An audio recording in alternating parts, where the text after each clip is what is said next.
Welcome back to Dreamin' Dragons.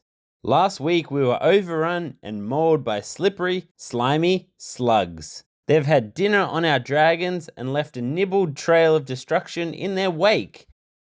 Time to dust off the doom and gloom and get the show on the road. How are we handling our battle wounds? Plenty of tip talk today. For a branch to grow longer, it's all about the tip. We need an intact tip. Without that tip, sure, our branch will plump up a bit, push out some new growth here and there, but it won't be growing any longer. With a bit of damage, whether that be slug, bug, or weather, my tactic for management revolves usually around where it's based on the trellis or how long that branch is that's lost its tip. Let's kickstart with these little minis riding high on our trellis top. Growing vertical, only an inch if that in length. Do I want a branch growing off this? Would it even support the weight of a new branch or a fruit for that matter? Nope.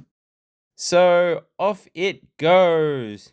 Make sure to keep the node intact though to allow future avenues for growth or bud development.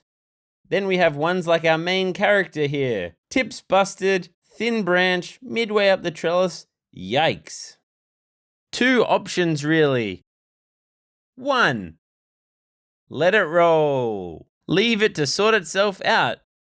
Sure, it won't grow any longer, but it'll plump up and get some new growth from somewhere on this ratty end and continue its journey up the trellis. Benefit of no additional or further unnecessary cuts, though it's pretty irregular flesh as you can see.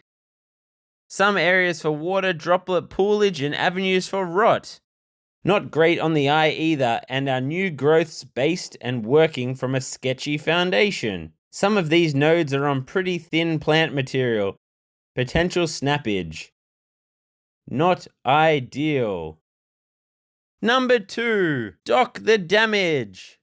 With a nice, clean cut, gives our new growth a neat base to work from. It looks better on the eye too. This is an additional wound though, so potential risk for infection. You're also losing height on your plant and wasting some plant material too. If you're going this approach, I always hit my dragon with a bit of a slope. When it rains, the water runs off the slope rather than pooling on top. Our dragon's flesh at times have a tendency of receding slightly as it dries. Potential mini swimming pool, an area for some rot. Again, unideal. Was watching through the camera and didn't nail this angle perfectly. Probably a little too steep a slope, and the tip here will dry up in coming days. But essentially something like this is what you're after. Bit of cinnamon to help minimize that infection risk, and bang, we'll hopefully get some new growth from one of these upper nodes in the next week or so. Happy days.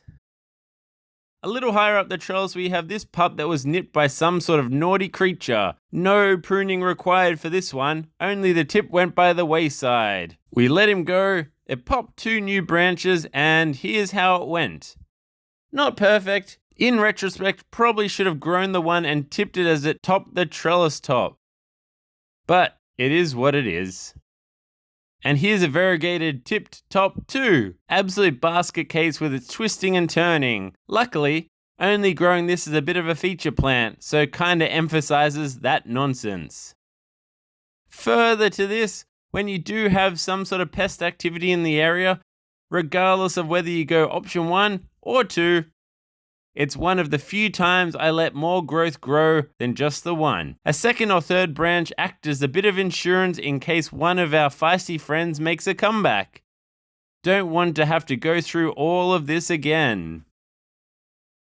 Pretty simple stuff, like me. And if you're a fan of simple, don't forget the simple task of clicking that like button, as well as subscribing for all your dragon fruity goodness. Oh yes.